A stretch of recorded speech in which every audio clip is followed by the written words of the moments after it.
The next 24 to 48 hours are absolutely critical for Bitcoin. I'm going to show you why in this video. Pay attention because we may see where Bitcoin really wants to go in the weeks to come. So if you're new here, make sure you subscribe, hit the like button, and let's talk about what you need to know for this weekend. So we are jumping right into Bitcoin's chart. At the time of me recording this, we have Bitcoin sitting around 94,800. And yeah, I just said 94,800. It's not looking great for Bitcoin. The entire mood sentiment is collapsed. There is fear everywhere in the markets. And obviously, if you're holding Bitcoin or if you're holding altcoins, you're asking yourself what happens next. So if we take a look at what we're going to get in the next 24 to 48 hours, we are going to get this weekly candle close, and that is going to be a very crucial moment because we are going to see whether or not this candle is going to close below the 50-week moving average. The 50-week moving average is this blue line here. So you can see that time and time again, Bitcoin has, reached this line, but every time it reached it over the last, few years, it has provided support to the price of Bitcoin and has moved the price of Bitcoin upwards and higher. Now, as we can see, we have, 24 to 48 hours left before this candle closes. And right now we are well below the 50-week moving average. That 50-week moving average is sitting right around $103,000. You can see it at the top left of your screen. So for Bitcoin's price to really come back above the 50-week moving average, what needs to happen over the weekend is we need to see a pump of, 9% for it to come back above and close above this 50-week moving average. So if we don't see that, we're going to see for the first time in about 2.5 years, ever since Bitcoin, started pumping back in 2023, 2022, we're going to see that Bitcoin closes below the 50-week moving average. I'm not going to say that it is because anything is possible, and a 9% move on Bitcoin, although is unlikely, has happened quite a few times before, so I'm not closing the door just yet. But you are going to have to monitor what happens during the weekend.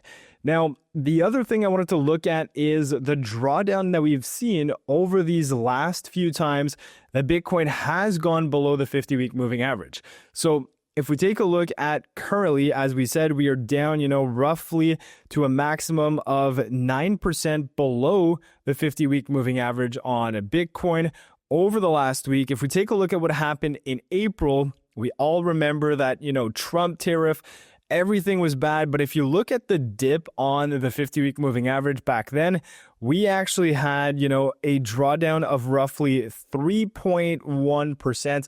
where Bitcoin's price went below that 50-week moving average. So not as big of a drawdown as we're currently seeing. And if we take a look at what happened back in July and August of 2024, well, we can see that yet again, the price of Bitcoin went below the 50-week moving average. Here, it went down roughly 3%. And then if you take a look at this other wick, we have here a drawdown of roughly 1.5%. So we are currently in the biggest, drawdown from the 50-week moving average on Bitcoin's price. And like I said, it's really going to have to bounce 9% over the next, day to day and a half to really close above that 50-week moving average. Now, you're going to ask me, what happens if it does close below the 50-week moving average? Does this mean the bull market is completely over? And what does it mean for Bitcoin's price in the future? Now, what I'm going to say is if you take a look at what happened in 2021, after Bitcoin had a candle close of, below the 50-week moving average, we can see it actually did have a candle close below the weekly moving average in July before making a new all-time high. But again, I'm going to argue that the drawdown here wasn't as big as we are seeing currently. So if we take a look at the drawdown in 2021, well, this candle wick was roughly, 2%, and the candle close after was actually a little bit more. It was around 9%. So we have seen this exact scenario. If Bitcoin pumps, 10% tomorrow, you are not going to see it close below that 50-week moving average, which could mimic this exact scenario that we're seeing here. Although, if we do see a candle close below the 50-week moving average, we're likely going to have to wait for a little bit of confirmation to see what Bitcoin wants to do. Because again, if we go back in, 2021, we can see we had one candle close right over here, and then we had a second candle close that basically marked the trajectory for Bitcoin over the course of the next, 2 months, where it continued to have drawdown from that 50-week moving average. So these are like some of the candles that I am currently looking at here. So even if we have that first weekly candle close below the 50-week moving average, I'm going to be seeing what Bitcoin wants to do over the coming week so that we can really have more confirmation of what Bitcoin wants to do. And as we know, there is still a lot of bullish catalysts coming up. So in December, we have the end of quantitative tightening. We also have a potential rate cut. The odds right now are 50-50. Before they were about, 70-30, 60-40, and they keep on reducing because we don't have the data that the Fed needs to actually make a rate cut decision. But ultimately speaking, if we just base ourselves on this chart, we can see that if Bitcoin loses that 50-week moving average, it could be an indication that Bitcoin wants to head lower. Now, with that said, the other caveat I wanted to highlight here is when in 2021 this happened, where we had a couple candle closes below that 50-week moving average, Bitcoin actually had, a pretty decent drawdown of roughly 33%, 32% over the next few weeks. But soon after, it did go back to retest that 50-week moving average. So it doesn't mean that you have to go and panic sell all of your assets, because as we can see, over the next few weeks of Bitcoin dropping below the 50-week moving average, it found a local bottom, and then, in the coming weeks after that, it actually went back to retest that 50-week moving average.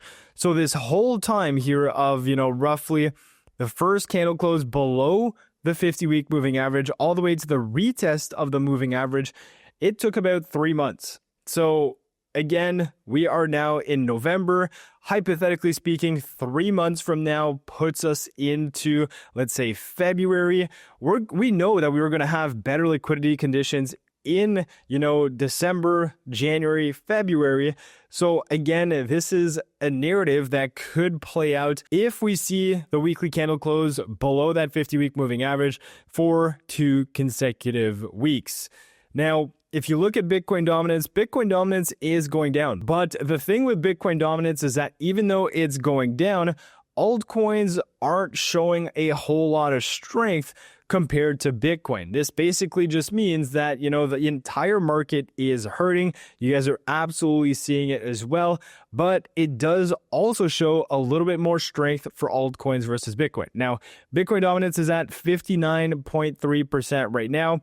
If we go ahead and take a look at the relationship of, Bitcoin versus altcoins to see what's actually happening in, the altcoin Bitcoin pairs, we can go and take a look at this. We have a small pump as we are, seeing Bitcoin dump and Bitcoin dominance go lower. So this is your alt Bitcoin pair.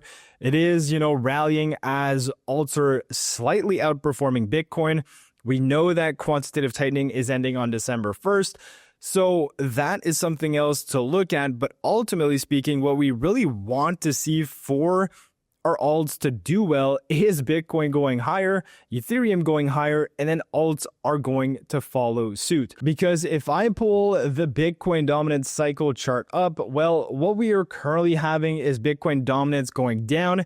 You also have the price of Bitcoin going down, and your altcoins right now are rather staying lateral. They've gone down over the last few weeks, but at the given time, they are staying relatively flat, showing a little bit more strength on Bitcoin, but the altcoin Bitcoin pairs are going up because Bitcoin is falling faster than altcoins. So what we really want to see is this scenario here. We want to see Bitcoin dominance going down, Bitcoin price going up. And if that happens, that's when your altcoins pump. Similarly, if Bitcoin dominance goes down and Bitcoin's price stays relatively stable, your altcoins also go up. Right now, we're getting this situation here, but we're not seeing alts go up. We're relatively seeing them perform a little bit better, show a little bit more strength after some heavy drawdowns over the last weeks. Now, with that being said, there are some categories that are just, doing things of their own. They don't care about what's happening in the markets right now. And some of those coins are in the privacy narrative. So if you look at CoinMarketCap, some of the top performing coins right now, you have Starknet, you have Dash, you have ZK Cash, you have Canton, so on and so forth, Monero. These are all in the privacy narrative, and some of them are up double digits as Bitcoin continues to bleed. So some of these altcoins, you are still able to catch some moves. Right now, it is very difficult to look at altcoins, but there are plays to be made in these specific narratives.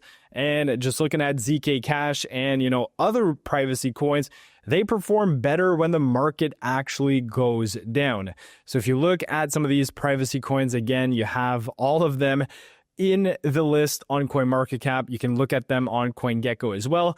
And we are continuing to make smaller plays within our VIP Discord as we are, navigating these markets on a day-to-day basis. We did buy a small privacy coin, and hopefully it does well if privacy narrative continues to go. So with that being said, that's the market update you need to know for the weekend. Pay attention to Bitcoin, pay attention to altcoins, Bitcoin dominance, and alt Bitcoin pairs.